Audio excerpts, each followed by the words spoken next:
అడ్డతీగల మండలం వీరభద్రాపురం సమీపంలో ఘోర రోడ్డు ప్రమాదం. ఒకరు మృతి, ముగ్గురికి గాయాలు.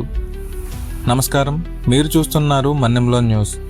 పోలవరం జిల్లా అడ్డతీగల మండలం వీరభద్రాపురం సమీపంలో జాతీయ రహదారి 516పై శనివారం సాయంత్రం ఘోర రోడ్డు ప్రమాదం చోటు చేసుకుంది.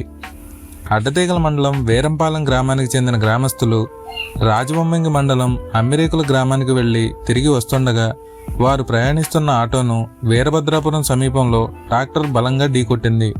ఈ ప్రమాద సమయంలో ఆటోలో మొత్తం 12 మంది ప్రయాణిస్తున్నట్లు సమాచారం. వీరిలో లోతా లక్ష్మి, బచ్చుల చంటమ్మ, పేరు కాంతమ్మ, రేవుల ఈశ్వరమ్మలకు తీవ్ర గాయాలయ్యాయి.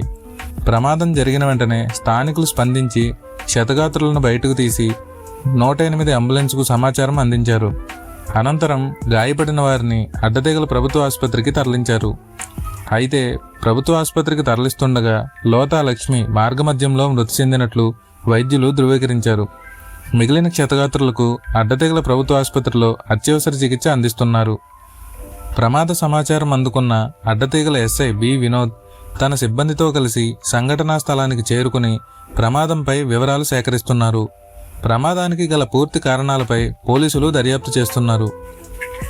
ఈ విషాద ఘటనతో వీరంపాలెం గ్రామంలో విషాద ఛాయలు అలుముకున్నాయి. మరిన్ని తాజా స్థానిక వార్తల కోసం చూస్తూనే ఉండండి మన్నెంలో న్యూస్. ఇది మీ గొంతుక. ధన్యవాదాలు.